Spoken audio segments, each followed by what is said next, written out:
Hello friends, this is Manish Singh, your growth partner. और आज हम बात करने वाले हैं एक ऐसी कमोडिटी की जो हर किसी का फेवरेट है, हर किसी की बहुत ज़्यादा रिक्वायरमेंट है और नज़र हमेशा रहती है, स्पेशली फैमिली पर्सन्स की, जिसका नाम है गोल्ड। जी हाँ, गोल्ड एक ऐसी कमोडिटी कि जिस पे हर व्यक्ति चाहता है इन्वेस्टमेंट करना। बट क्या सही टाइम है इस पे इन्वेस्टमेंट करने का? कितने परसेंट करना चाहिए, कब करना चाहिए? हाँ, एक छोटा सा फेवरेबल टाइम आया है तो हमने सोचा इस पे हम वर्क करते हैं। क्या ये सही टाइम है गोल्ड को बाय या सेल करने का? वो हम इस वीडियो में आगे चल के देखेंगे। अगर फ्रेंड्स गोल्ड का देखें, ये इंटरनेशनल गोल्ड प्राइसेस हैं जो इस चार्ट में हैं अभी। और इस चार्ट पे अगर आप देखेंगे तो एक सिंपल सा सबसे छोटा फॉर्मूला है सुपर ट्रेंड का। बहुत सिंपल रहता है चार्ट्स में, आप कभी भी किसी पे भी प्लॉट कर सकते हैं। लेकिन ये जो है ये मंथली चार्ट्स पे प्लॉटेड है। अब मंथली चार्ट्स में अगर हम देखें तो अक्टूबर 2019 तक गोल्ड का सेल पैटर्न चल रहा था। सेल पैटर्न के बाद इसका 2019 में बाय आया हुआ था। उस टाइम पे ये लगभग प्राइस था गोल्ड $1380 के आसपास। वहाँ से जो इसने राइज़ लिया है, एक छोटा सा डिप आया था फॉल्स करेक्शन का, बट तुरंत इसने फिर करेक्शन ले लिया था। मतलब आप अगर देखें ये $1380 से इसने ऑलमोस्ट $1980 तक का हाई बनाया था। यहाँ से फिर एक छोटा सा करेक्शन लिया।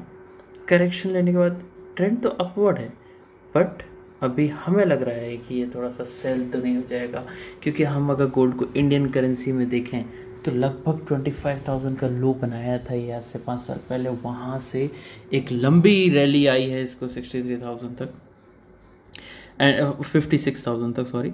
एंड देन 56,000 के बाद ये करेक्शन लिया। करेक्शन लेते लेते काफ़ी टाइम से कंसोलिडेट कर रहा है। अब ये जो कंसोलिडेट कर रहा है, सो इस पे अगर हम देखें, एक बहुत सिंपल सी चीज़ है। आपको ये एक सपोर्ट लाइन दिख रही होगी, सपोर्ट लाइन ये बाय की, ये सुपर ट्रेंड का एक सपोर्ट है। आप पिछले वीक भी अगर देखें तो ये यहीं पे आपको सपोर्ट लिया था, इसके नीचे क्लोजिंग नहीं दिया था। और इस वीक भी अगर हम इसको देखें तो ये यहीं पे कंसोलिडेट कर रहा है, सपोर्ट कर रहा है। इसका मतलब ये है कि ये जो है ये एक बहुत स्ट्रॉन्ग सपोर्ट है।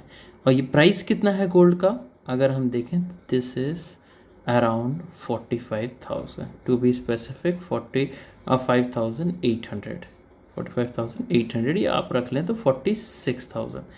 हम ये समझ लें कि अगर 46,000 का एक अच्छा सपोर्ट है तो गोल्ड यहाँ बार बार डिप ले रहा है और कंसोलिडेट कर रहा है। यहाँ से हो सकता है एक अच्छी लंबी मूव गोल्ड को मिले। आगे हम देखते हैं, ये तो हो गया हमारा वीकली चार्ट, मंथली चार्ट। अब हम एक ईयरली चार्ट पे आते हैं गोल्ड के। तो गोल्ड का अगर हम ईयरली चार्ट देखें, मल्टी ईयर सिंस 2005 गोल्ड एक हर साल ऊपर आता गया है।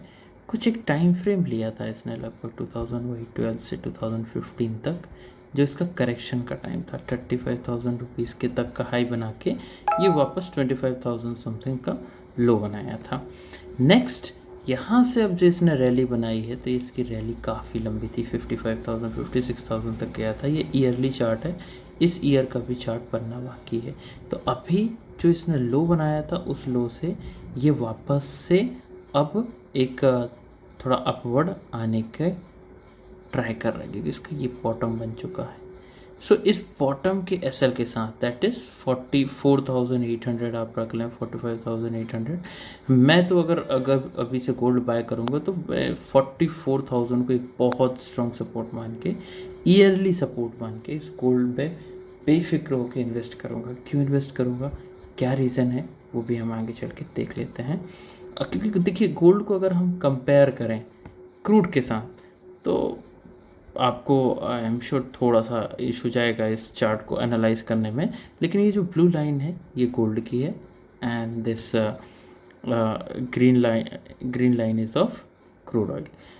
गोल्ड कंसिस्टेंस जब ऊपर गया है, क्रूड भी ऊपर गया हुआ है। बीच में एक फॉल आया था 2008 में मार्केट क्रैश के कारण, फिर ऊपर गया तो gold and crude were parallelly working. लेकिन 2014 के बाद गोल्ड काफ़ी कंसोलिडेट कर रहा था बट क्रूड ऑयल ऊपर ही जा रहा था।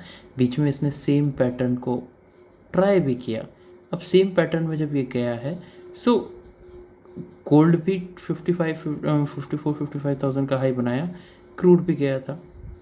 नाउ अब अगर हम देखें तो क्रूड आज का जो प्राइस है वो 5 इयर्स हाई पे है क्रूड का प्राइस। सो क्रूड के चार्ट्स के हिसाब से तो हमें ये लग रहा है कि गोल्ड में बहुत जल्द रैली आने वाली है। अभी हम अक्टूबर में चल रहे हैं, बहुत जल्द नवरात्रे हैं, दिवाली हैं, फेस्टिव सीज़न है। फेस्टिव सीजन्स का क्या इम्पैक्ट पड़ेगा, कैसे पड़ेगा, वो हम आगे वाली स्लाइड पे देखते हैं। बेसिकली फंडामेंटल्स क्या है गोल्ड की, गोल्ड व्यक्ति क्यों अभी खरीदना चाहेगा, क्योंकि एक अंडर वैल्यूड है। जो इसकी रियल प्राइस है उससे अभी भी ये काफ़ी डिस्काउंट पे आ चुका है। आपको इक्विटी मार्केट को हम देखें तो ये बहुत हाई हो चुका है equity market.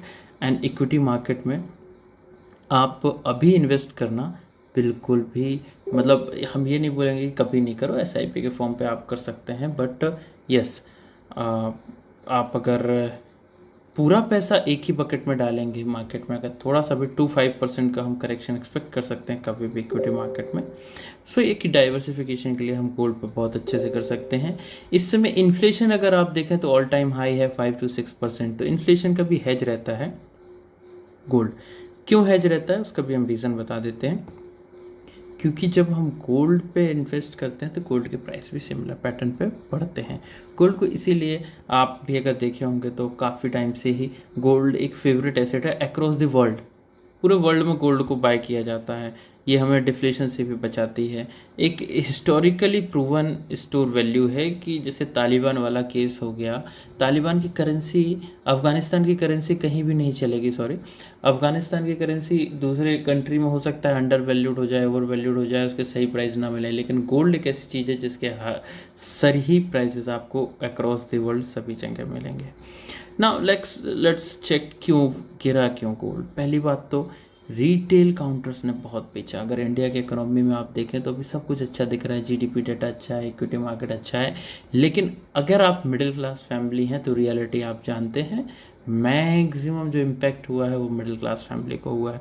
Middle class family की 2019 से लेट से 2021 जैन तक जो स्मॉल एंड मीडियम एंटरप्राइजेस हैं, मिडिल क्लास फैमिली है, इन्होंने अपनी पूरी, किसी की जॉब गई, किसी की हाफ पे मिल रहा है, किसी का बिजनेस डाउन है, सो उन्होंने अपनी सेविंग्स के थ्रू पूरा इन्वेस्टमेंट या घर या रोलिंग वर्किंग कैपिटल चलाई। बट अब क्योंकि अभी तक इकोनॉमी में वो फ्लो नहीं आ पाया था तो लास्ट जो था रिटेलर्स ने, उन्होंने गोल्ड को धीरे धीरे करके निकला, तो जो बिग क्वांटिटी में आया है वो रिटेलर्स गोल्ड्स बाहर आया है। अब डॉलर, क्योंकि डॉलर की वैल्यू इंक्रीज हुई तो हमारे गोल्ड पे इम्पैक्ट पाया। मेजर जो पैसा था जो हमारे पास था, जो लोग गोल्ड पे इन्वेस्ट करते हैं, उन्होंने इक्विटी मार्केट को काफ़ी अच्छी वैल्यूएशन दी और उस पर इन्वेस्ट किया, तो डिमांड काफ़ी ज़्यादा गिर गई गोल्ड की। बट इसका मतलब ये नहीं कि अब ये होगा नहीं, क्योंकि इकोनॉमी जो है वो अब वापस इंडियन इकोनॉमी ट्रैक पे आ रही है। तो आप ये समझ लें कि पिछले 2 साल में हम लगभग यहाँ से फॉल हुए, सपोर्ट लिए, थोड़ा बहुत ऊपर आए, अब हम यहाँ हैं। अब जब हम यहाँ हैं, राइजिंग की तरफ हैं, सो होगा क्या कि अब मिडिल क्लास इनकम को भी वापस इनकम आने लगेगी, मिडिल क्लास फैमिलीज़ को, SMEs में वापस पैसा आने लगेगा। इस बार लास्ट ईयर अगर आप देखें तो पूरा winter season, festive season lockdown में गया था। इस साल festive season, winter season, cinema hall सभी जगह खुल रहे हैं, पैसा आएगा लोगों के पास, लोग वापस से अब अपने जो वो सेविंग्स थी उनके तरफ फोकस करेंगे, गोल्ड खरीदेंगे, क्योंकि वो एक लास्ट रिसोर्ट रहता है। ठीक है, सो अब गोल्ड पे वापस आएगा। अब हमारी क्या रिकमेंडेशन है इस पे, आपको 45,800 पे इसका पहला सपोर्ट है, आप वहाँ पे इसको बाय कर सकते हैं। इन केस अगर ये नीचे जाता है तो 44,000 पे और भी ऐड करें। लॉन्ग टर्म ट्रेंड जो है गोल्ड का काफ़ी पॉजिटिव है, बुलिश है, और नेक्स्ट 2 इयर्स में जो हमारी पर्सनल एक्सपेक्टेशन है वो है कि 65,000 क्रॉस कर सकता है। सो गोल्ड पे बने रहो, gold is very good thing to buy now at current level price. अगर आपको ये वीडियो अच्छा लगा हो तो लाइक, सब्सक्राइब एंड शेयर करिएगा। Thanks for watching, goodbye, have a nice time.